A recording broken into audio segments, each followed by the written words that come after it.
Congratulations! You made the Varsity, the podcast. My name is John Ourand, and I am Puck's sports correspondent and the host of this pod. And today, we will be joined by Jessica Berman.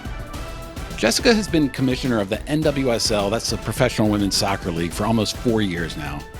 And in that time, she has overseen a tremendous amount of growth. Jessica is a sports business veteran. She worked as a lawyer for Proskauer Rose and the NHL before running the National Lacrosse League and then the NWSL. Now, strictly from a business standpoint, the Women's Soccer League is hugely successful. Need evidence? Look no further than Arthur Blank paying $165 million for an expansion team in Atlanta. So Jessica and I are going to talk about what the league needs to do to continue on its growth trajectory. We spoke from Washington, D.C. just before this Washington Spirit and Portland Thorns semifinal game, and we're a week away from the league's championship game, so there's a lot of excitement right now. But before we get to Jessica, today is Sunday, November 16th, and here's what I'm watching. And it all has to do with the deal that was announced Friday night between YouTube TV and Disney. I still need to do a lot of reporting on this. You must know, I found out about the deal while at a Top Golf in King of Prussia, Pennsylvania. I was there with my daughter and a bunch of her college friends who were with their dads too, when my phone started blowing up right around 7 p.m. And I got to tell you, the knee-jerk reaction from a super majority of the texts that I received, that's from sports and media executives alike, is that this looks like a decisive win for YouTube TV. We still don't know anything about price, which could really sway things. But my buddy Rich Greenfield, who's an analyst with Lightshed Partners, posted on X Friday night that it was, quote, an amazing win for YouTube TV subscribers. Now, a lot of the texts that I received pointed to Disney's own release as telling. The release featured 5 bullet points that it called key elements of the agreement. The top 2 pointed out that YouTube is going to carry all Disney networks from ABC and ESPN to Freeform and National Geographic.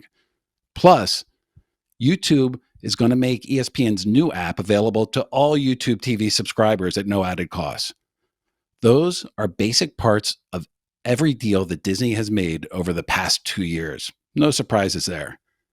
It was the other bullet points that really raised eyebrows. YouTube will get, quote, a selection of live and on-demand programming from the ESPN app inside YouTube TV. That sounds like ingestion, folks. And it's something that the networks have been fighting tooth and nail. YouTube also is going to be able to create genre-specific packages. It didn't identify which networks would be in those packages. Could it be ESPN as part of a skinny sports package? We're going to see on that one. Now, as I reported in my private email on Thursday, this is a hugely important deal to the entire sports industry for all of the obvious reasons. Again, we don't know the money yet, but it looks to me like YouTube survived this battle in the throes of football season. If YouTube opted not to subsidize ESPN's right deals with this deal, the fear is that it's going to lead to declining rights fees across the industry. Historically, of course, networks have used these kinds of negotiations to persuade distributors to help them absorb the ever-increasing cost of sports rights. But YouTube TV is a different type of distributor. It's one that has a parent company that has a $3.4 trillion market cap. That's trillion with a T. And the fact is, while ESPN matters very deeply to Comcast, YouTube TV is immaterial to Google's stock price. If YouTube TV lost 3 million homes in this dispute, that's not going to affect Google's stock price at all. So sports media better buckle up, because these disputes could start to take a dark turn for the networks and the sports that they support. Okay, now let's get to Jessica Berman. So Jessica, thank you very much for joining the podcast here. We're talking from DC ahead of a semifinal game. You are within a week of having the championship game. You are a month removed from, congratulations, signing a 3-year extension to remain with the league and oversee the league. My first question to you is just, you're toward the end of this season. Give me a state of the league. How do things stand for you? Well, I think we've had an incredible season in 2025, and each of the last four seasons that I've had the good fortune of leading the league have been record breaking, and this season was no different. Starting with television viewership in the second year of our 4 year deal, we had linear growth in the regular season over 20% year over year increase. And even more so when you look at the digital space, we know that NWSL fans are disproportionately younger and disproportionately female. And so those metrics are all really strong signs for the future of the league. We want young fans. We want the fans to be engaged that are representative of those strongest audiences, and everything that we're seeing is representative of that growth. And when we look at attendance, we set the record for the highest attended professional women's match, not just soccer, of any professional sport this year in the Bay Area at Oracle Park, with more than 40,000 people there. I was there in person and it was absolutely incredible. You really did feel like we were making history. And we're also really proud of the consistency of our growth, particularly in attendance. This is the third straight season that we have on average 10,000 plus fans per game. And so the consistency is really important. The trend lines are really important. And we're really excited that we're finishing the season strong. The playoffs have been incredible. Let's attack the media deal, because you have games across several different networks and several different platforms. One of a common criticism, not just with the NWSL, but with fans of all leagues, is that it becomes difficult to find games. How you're 1 year into this media deal? How have you found that? Like, what has been your viewpoint on spreading the games out across so many different partners?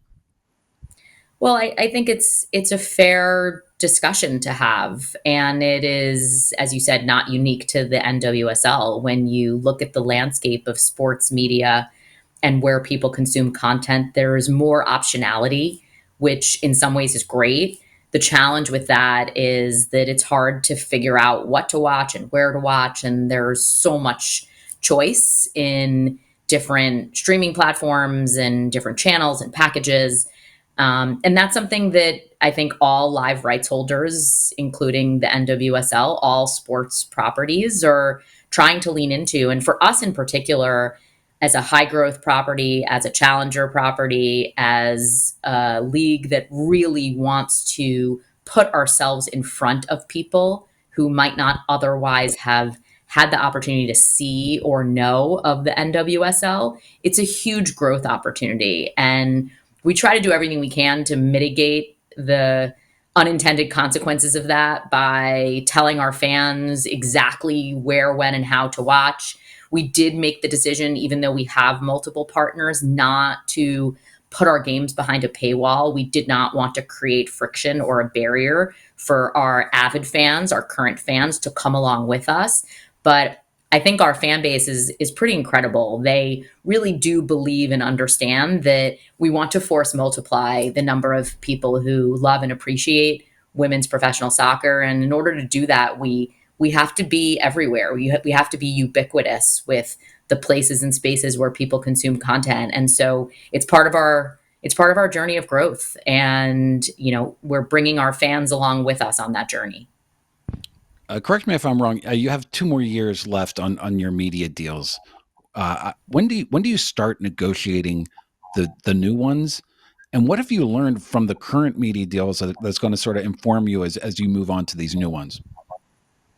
Well, I think any good business person thinks of the renewal the day you sign the initial agreement. So we started thinking about it the minute we were in this deal. We want to show up for our media partners as a partner that will lean into the opportunities to be innovative and creative, to be the kind of partner that says yes when they have big ideas and when there are challenges or problems to solve. And we're really proud of that. We're really proud of our relationship with all four of our media partners.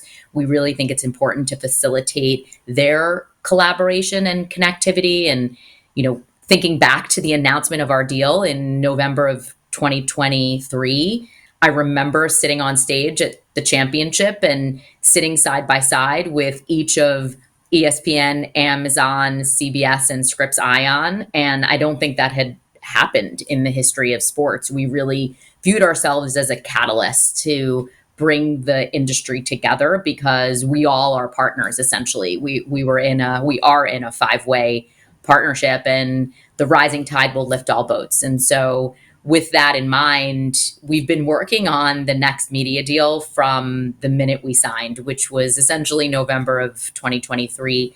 And I think there are a lot of learnings. We know that the most effective way to market and promote our league is through our partners. No matter how much investment we make in promotion, the most important and effective thing we can do is help feed our media partners with storylines and content and ways that they can lean in to promote the games that they bought the rights for. And so we have a team of people who are essentially helping our media partners to make sure that they know about the most interesting and compelling stories around the league. And we've seen a lot of that come to life in all of our partners and also in the ways in which they're cross promoting to each other. So what I take out of your answer is that you depend on the media partners to market, which is, you sound exactly like Roger Goodell in saying that, or Adam Silver, or, the head of any sports league. The idea of taking all of your rights and putting them with one media company, you lose that marketing power from all these other multinational media companies, and that sounds to me like something that the NWSL that your league is not like ready to do yet. I think that's right. Because these media companies also have editorial platforms. They have podcasts, they have news segments, they do morning shows, and all of these companies in and of themselves are interconnected. And so we have incentive alignment to make sure that our players, our stars, our business stories are being served up in a way that actually feeds the flywheel of fandom, and that happens with each of our partners. And we didn't think it was in our best interest, at least not in 2023, to choose one. We really want to be everywhere. And if you don't discover us by flipping on your TV and landing on CBS, which is where our games are today, which is where our game is today, you might flip on ABC tomorrow and see us there. Or maybe you're watching ESPN Sports Center and you'll see a segment about us. Or maybe you're watching the CBS morning show and you see us there. And at least for right now, being in the semifinals and the championship, which is the pinnacle of our season, having them both involved is super critical. And throughout the regular season with Scripps Ion and with Amazon Prime, they've been able to really facilitate the marketability of this league through all of the other content that they have within their channels. I think for your purposes, I'm the perfect person to be covering this whole space because I live in Washington, D.C., and I'm going to see you later today at the Spirit game. And here in DC, the Washington Spirit, they have, they get good crowds, of course, at Audi Field, but there's just a certain buzz around the team that I haven't felt with the MLS team in town in a very long time. I mean, there's so much more buzz in my neighborhood with the Washington Spirit across gender, across races than with DC United. And so I'm able to see the promise that you're talking about here in this specific market. And you did mention, like you set a record for attendance, and the attendance is still over as a benchmark. Attendance is down a little bit, and I was and preparing for this interview. It's all my friends at Sportico said that discussed the WNBA and you as experiencing what they called growing pains at a certain aspect. Is that a fair characterization? Well, I think we're down a couple of percentage points, and I think when you look at a high growth property that is a challenger property, you have to look at the trend lines, and you have to look at the ways in which there is growth, sort of not just with the top line metrics, but all of the other indicators. And some of the things that we look at is ensuring that more of our clubs are filling their stadiums. And so, just by way of example, something that we think is a strong indicator of positive momentum, even with attendance. We look at the fact that in 2024, there were 4 teams that exceeded 10,000. And this year, there are 6 teams that consistently exceeded 10,000. And so you look at averages, you look at medians, you look at on an individualized basis what the renewal rates are for season tickets. You look at all of the metrics within the community that show some of the other engagement. And yeah, selling tickets is the rocket fuel behind sports leagues. And so we know certainly firsthand, and all of our experience in other professional sports leagues, we know how important it is. And we're continuing to invest to support our clubs. We've launched our own club business performance function at the league office, which allows for us to share best practices and help all of our clubs to understand what's working in different markets and share ideas about how they could cultivate engagement with their communities. And so, I don't think there's a league that has experienced as much growth as we have in the last 3.5 years. And there's always going to be moments where there are different aspects of our metrics that we're looking at that, might grow significantly year over year and then might have a softer growth year. But overall, we really see attendance as very strong, based on all of the season ticket renewals that launched over the summer for next season. We're incredibly bullish that we're going to have a record breaking year. And we see it even with Boston and Denver and what they're doing, having 2 new teams enter our league in 2026, that there is going to be a rising tide with expansion, which we know happens every time we bring new teams into the league. Jessica, let me take a quick break. And when we come back, I've just one more MLS related question that I want to throw out at you.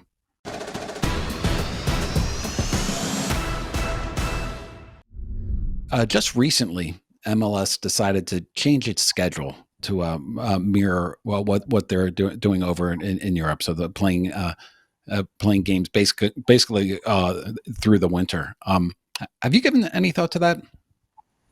Something we've been looking at really since my first season here back in 2022.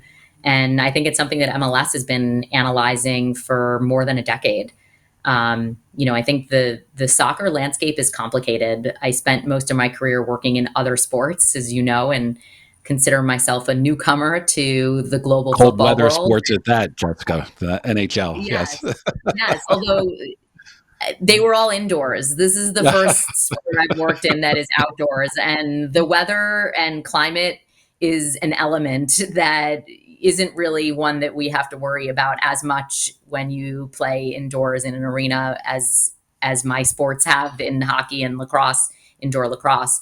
But when we look at some of the global factors and pressure points that make it challenging for professional soccer leagues to operationalize their business plan, there are external forces that make it so that we're not in complete control of the things that matter most, which is our actual schedule when we play. And that's by virtue of the international match calendar that FIFA controls and dictates. And that decides essentially when players who are shared between the professional sports leagues and the national teams have to show up for international duty for things like the Euros or the Olympics or the World Cup, or get to play for their professional club team, which are the professional sports leagues like MLS or NWSL or the Premier League or La Liga or any other league in the world. And it is true that in the global soccer world, it is more common to have a what we call fall to spring calendar. And that just has allowed, I think, us to really think about what is the best thing for our league. And obviously, we've been following and work closely with MLS. We have a bunch of shared owners, so it will have a direct impact on us, and we'll continue to analyze what is the best for us at the NWSL. You know what my knee jerk reaction to that is that if you separate from the MLS, you potentially could get more Saturday night games, or you could potentially get better. I'm going to talk in media terms, but better windows for your teams to play in their stadiums, because the stadium would free up a lot more, right? Yeah, I think there's definitely pros and cons, like most hard decisions, for us being aligned with Major League Soccer and for us to be counter cyclical to Major League Soccer. And so now that they have made their decision, which has been rumored and speculated for some time now, we'll analyze this new set of circumstances and make the decision that we think sets us up for success. Any do you have any timetable on that, or is that just something that is always sort of out there?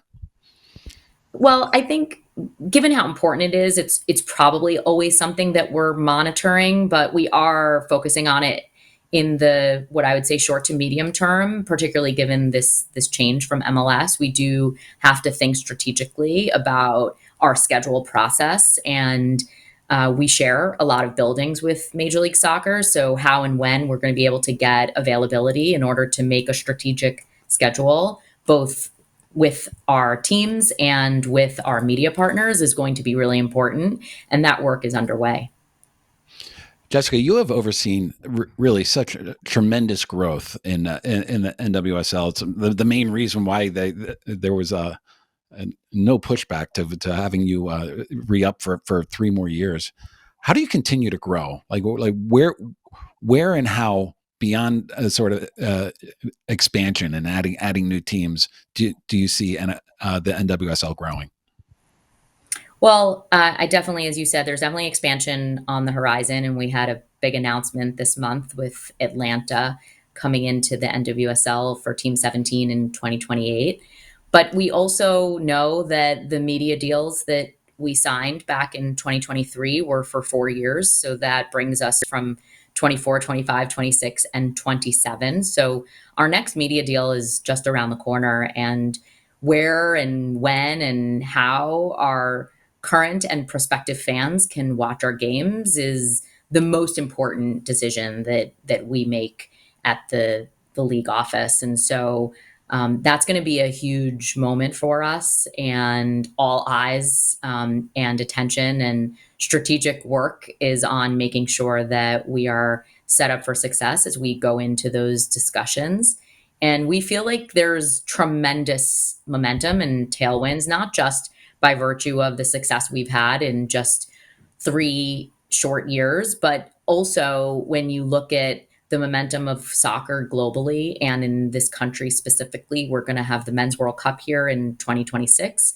We're going to have the Women's World Cup in Brazil, which we know is on a time zone friendly time so that our fans will be able to watch the best players in the world play, most of whom actually play in our league. And we also know that the US is going to be host for the Women's World Cup in 2031. And so with those milestones on the horizon, we believe that our highest growth years are ahead of us, and it's our job to make sure that we're prepared to meet the moment.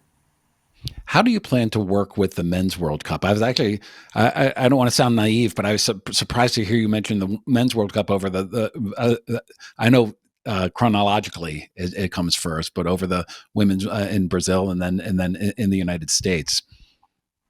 Yeah, we actually think the Men's World Cup is extremely relevant to the NWSL. We know that American soccer fans love greatness and celebrate elite play, elite athleticism. And when you think of soccer and you think of greatness in America, you think of women first. And so the Men's World Cup is going to be here in the US this next year, and there's going to be an insatiable appetite for great soccer. And we see the through line between that and the NWSL. So as American fans are discovering this incredibly beautiful global game that the rest of the world is in love with, we know that there will be an opportunity for them to open their aperture to professional soccer. And we think the NWSL is the place where they will land. And we want to make sure that we're in the cultural zeitgeist this summer, and that as they think about soccer and their daily life beyond the 4-year life cycle of a World Cup, that they understand and know that they'll be in a position to celebrate and enjoy and become a fan of professional soccer through women's soccer. One of the things that I think you've done well, and all successful leagues do well, is the promotion of stars. And you have some stars that are starting to, step out and sort of, cross over a little bit. Uh, is there anything that is, or I guess my question is, what can you do to help sort of make that happen more? Because it seems like something that happens organically, as opposed to something that the if I know a corporation is trying to push this on me, I might resist it a little bit more. What can the league do to sort of promote that? Yeah, I think there's a lot we could do both directly and indirectly. When I think about what we can do directly, it's obviously identifying those players that are incredible both on and off the field in terms of their stories, in terms of their performance, and feature them when we're promoting our games, when we're talking about the league, so that people have an opportunity to continue to dive deeper into who these players are as people, make sure our broadcast partners know who we believe are the next generation of stars, and make sure that we're connecting those same players to league sponsors so that they're appearing in commercials and they're just becoming sort of everywhere and ubiquitous with the sport. So that's sort of the direct things that we could do. I think indirectly, we really want to be a league that helps to facilitate our players who want to lean in. And we've already begun to pilot some initiatives where we're serving content directly to the players and helping them craft their stories, that we're providing counsel and guidance to those who really want to get out there.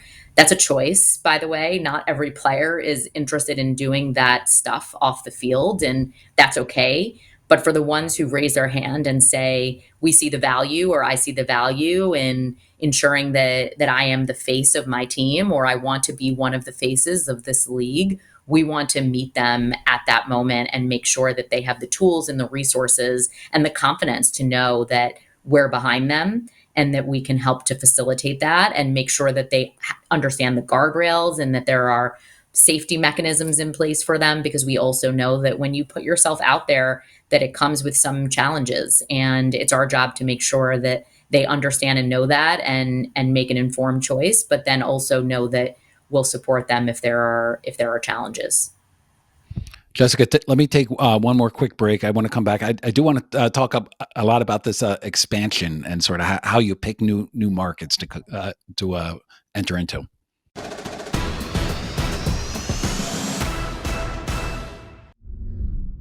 Jessica, next season, I hope I get these right. The Boston Legacy and the Denver Summit are getting ready to start up in your league. In the opening, I referenced Arthur Blank down in Atlanta, $165 million expansion fee to bring a team down into Atlanta. And you have said, you've been on the record saying that you do want to add at least one more expansion city.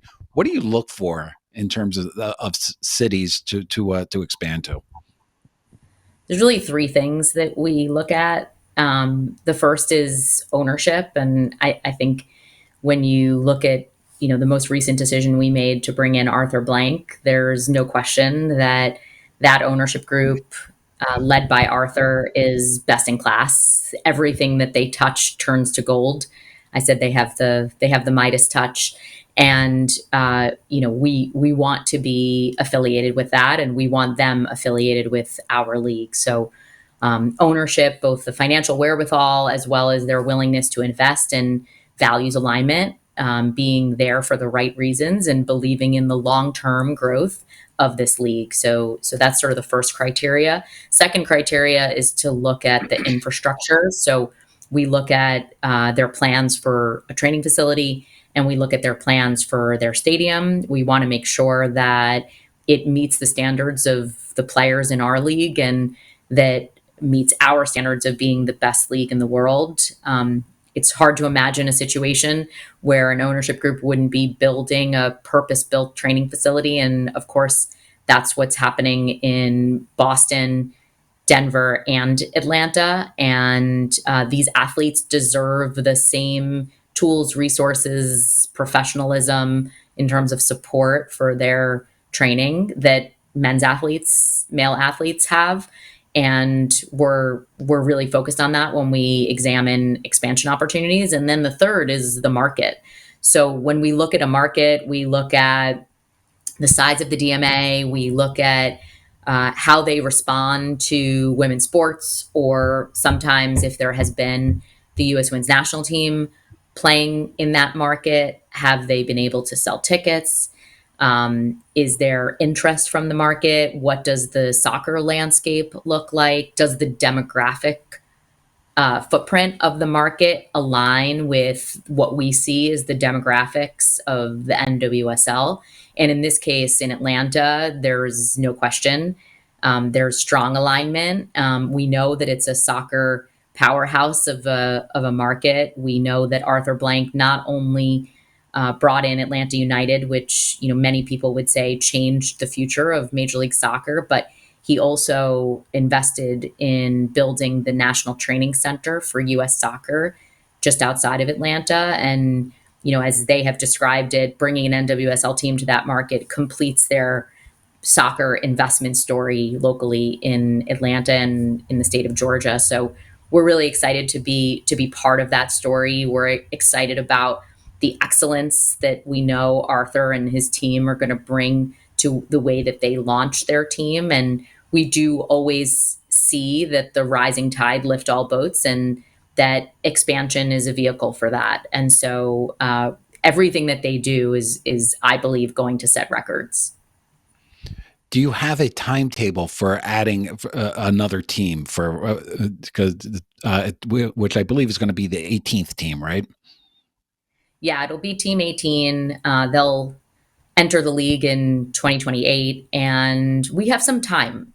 We made the decision earlier this year to shift our expansion process to a rolling process so that we could be in a position to make the decision at the time that made the most sense, both for us and for the bidder or whomever might be granted a team. And so we didn't want to impose artificial deadlines or artificial timelines in the process, so that we could keep our options open. And so, we'll see how the next 3, 6, 9 months go. And hopefully we will identify Team 18. And there's certainly a lot of demand and interest. So it'll be fun to see who gets to come in alongside Atlanta.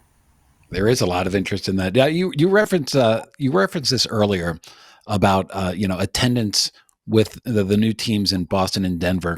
You're expecting to see an attendance jump coming after that because, of course, with an expansion team. What else are you expecting from expansion in those two markets? Well, yes, definitely growth. They already announced their season opener dates in both markets, both Boston and Denver. Even though we're still making the overall schedule for 2026, tickets are actually on sale already. And Boston is going to be opening their season at Gillette Stadium, and Denver is going to be opening their season at Empower.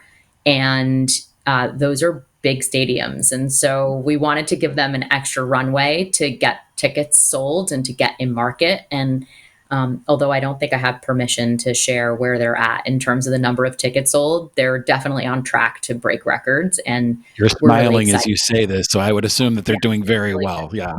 they're doing very well. It's going to be great, and it's going to be another historic moment of breaking records at the NWSL.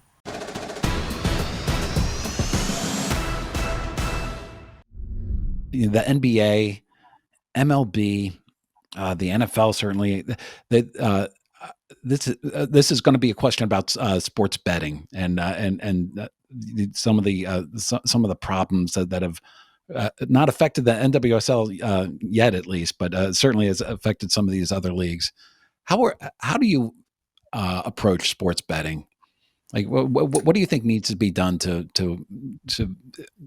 make it just make fans more like to have these crises not happen, basically?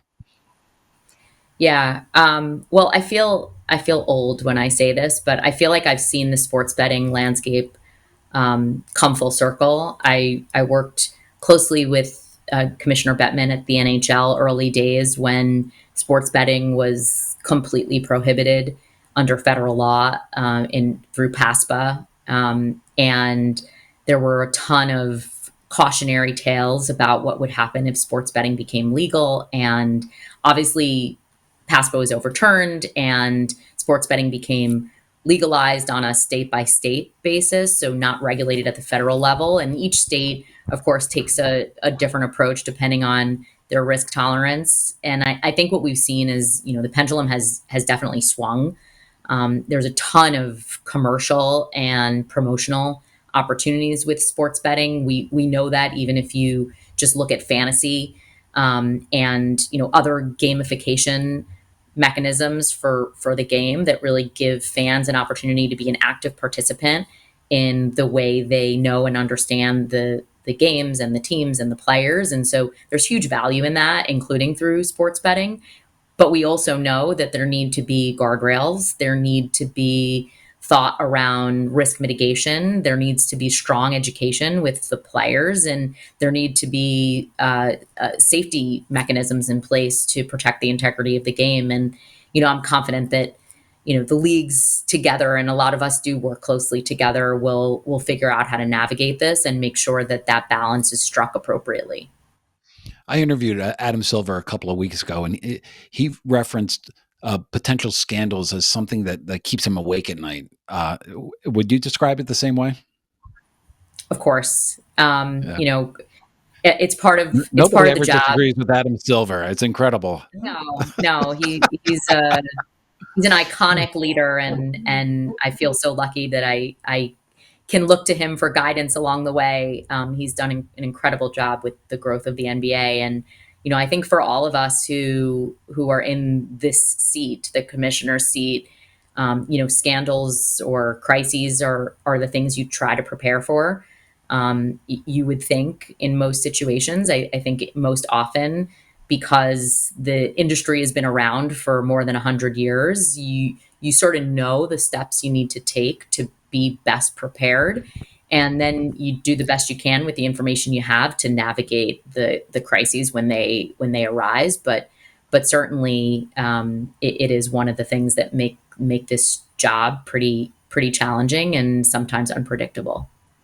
Are prop bets a particular like thorn? I mean, I know the NFL wants to mitigate those. Adam has talked about that as well on his level. MLB is taking steps. I'm assuming that you're falling in line with that as well.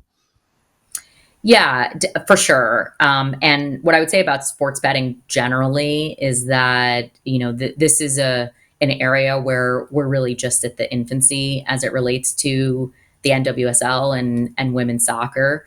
And so we'll take the benefit of sort of sitting in the passenger seat while we watch how this all unfolds and make sure that we get the benefit of all of the learnings that come out of this particular bump in the road. But I am confident this will pass, and that together the industry will figure out how to make sure we mitigate the risk associated with this challenge. Jessica, before I let you go, one final question, just about the life of a commissioner. I'm talking to you today, Saturday, from Washington D.C. You're getting ready to head over to Audi Field for the Portland Thorns against the Washington Spirit. Uh, Tomorrow, there's another semifinal game, and then in a week, there's the final. Take me through your schedule. What is this week like for Jessica Berman? Well, pretty much every minute of every day is scheduled. Try to sort of carve out time for the things that we might not be able to anticipate.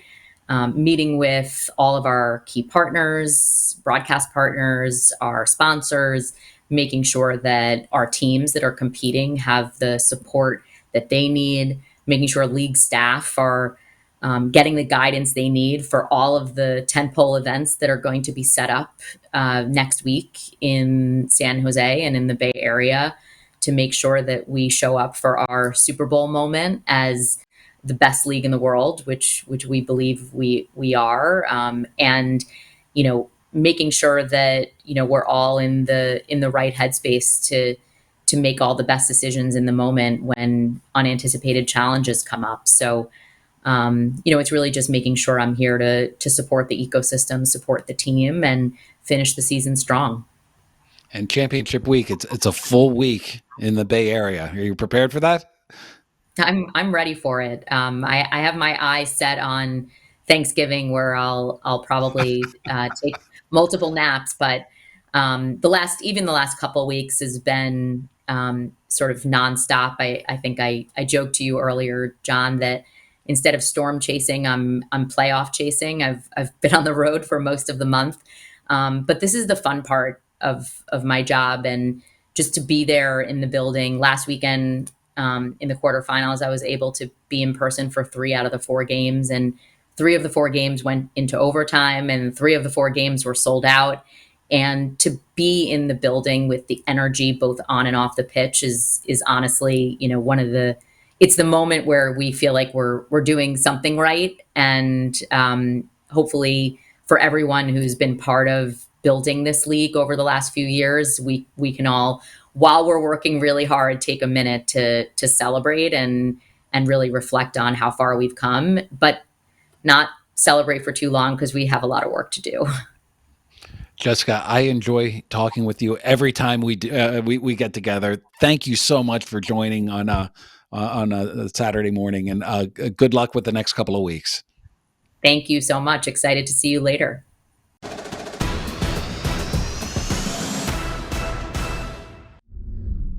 I enjoyed that conversation.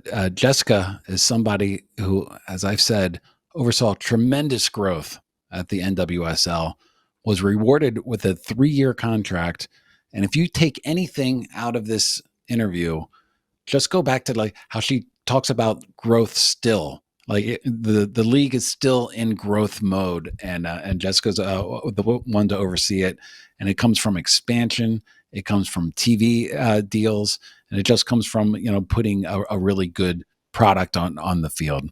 So I want to thank Jessica Berman for taking the time before a semifinal match to join the Varsity today. Thanks also to the fabulous Jen Levine for helping to set everything up. Most importantly, though, I want to thank you for listening to The Varsity, an Odyssey podcast in partnership with Puck. I also want to thank the executive editors from Puck, that's Gabi Grossman, Ben Landy, John Kelly, and I want to thank the great team from Odyssey, Bob Tabador and Patrick Antonetti. If you like this podcast, make sure to sign up for my newsletter, also called The Varsity. Head over to puck.news and use the code word The Varsity, all one word, for a 20% discount. I will see you on Wednesday.